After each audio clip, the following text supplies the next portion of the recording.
নমস্কার বন্ধুরা, YouTube channel উমার সংসারের আরও একটি নতুন পর্বে আপনাদের সকলকে স্বাগত জানাই। বন্ধুরা, আজকের পর্বের আলোচ্য বিষয় বছরের প্রথম চন্দ্রগ্রহণ। 100 বছর পরে কাকতালীয় যোগে 2024 সালের প্রথম চন্দ্রগ্রহণ দোল পূর্ণিমায়। এবারের দোল পূর্ণিমায় চন্দ্রগ্রহণের ছায়া। তাহলে দোল পূর্ণিমা পালন হবে কি? ভারতবর্ষে কি দেখা যাবে এই চন্দ্রগ্রহণ এবং চন্দ্রগ্রহণের সঠিক সময়সূচি?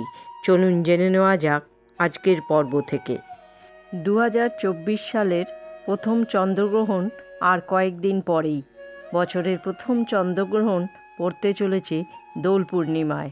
রং বেরঙের এই উৎসব হল প্রাচীন ও জনপ্রিয় হিন্দু ঐতিহ্য।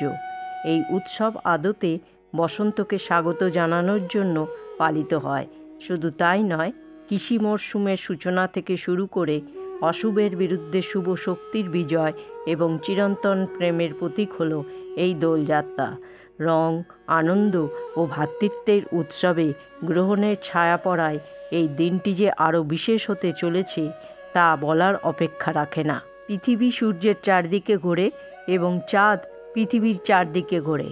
এই প্রক্রিয়ায় একটি সময় আসে যখন চাঁদ, পৃথিবী এবং সূর্য একই লাইনে আসে এবং সূর্যের আলো পৃথিবীতে পড়ে কিন্তু চাঁদে পৌঁছায় না। এই ঘটনাটিকে জ্যোতির্বিদ্যায় চন্দ্রগ্রহণ বলা হয়। জ্যোতিষশাস্ত্র ও হিন্দু ধর্মে গ্রহণের বিশেষ ভূমিকা রয়েছে। প্রতি বছর ফাল্গুন মাসের পূর্ণিমা তিথিতে পালন করা হয় দোলযাত্রা। আবার অন্যদিকে চন্দ্রগ্রহণও হয় পূর্ণিমা তিথিতে। 2024 সালে এই বিরল কাকতালীয় ঘটনা ঘটবে 25শে মার্চ। কিন্তু আদৌ কি আমরা এই দোল উৎসব পালন করতে পারব গ্রহণের কারণে? হ্যাঁ, অবশ্যই পালন করতে পারবেন এই দোল উৎসবটি। কারণ ভারতবর্ষ থেকে বছরের এই প্রথম চন্দ্রগ্রহণ দেখা যাবে না। যখন চন্দ্রগ্রহণ লাগতে চলেছে তখন ভারতে সকালবেলা। সেই জন্য চন্দ্রগ্রহণ সম্পর্কিত কোনো সূতককাল লাগু হবে না ভারতবর্ষে। অতএব আপনি কোনো উদ্বেগ ছাড়াই হোলি বা দোল উৎসব উদযাপন করতে পারেন। 2024 সালের প্রথম চন্দ্রগ্রহণ হতে চলেছে 25শে মার্চ সোমবার। ভারতীয় সময় অনুসারে সেই দিন সকাল 10:24 থেকে পড়েছে চন্দ্রগ্রহণ, আর দুপুর 3:01 পর্যন্ত সেই চন্দ্রগ্রহণ থাকবে। মোট 4 ঘন্টা 36 মিনিট পর্যন্ত থাকবে চন্দ্রগ্রহণ। চন্দ্রগ্রহণের দিন চন্দ্রোদয়ের সময় সন্ধ্যা 6:44।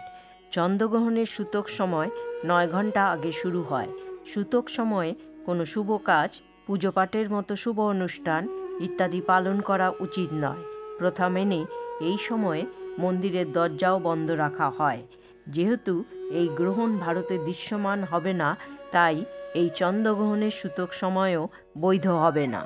গ্রহণের সময় চন্দ্রমা কন্যা রাশিতে থাকবে, যেখানে রাহু প্রথম থেকেই বিরাজ করছেন। বৈদিক পঞ্চাঙ্গ অনুসারে সূর্যগ্রহণ ও চন্দ্রগ্রহণের সময় মানব জীবনের উপর প্রভাব পড়ে। গ্রহণের দিন বিশেষ করে গর্ভবতী মহিলাদের ঘর থেকে বের হওয়া উচিত নয়।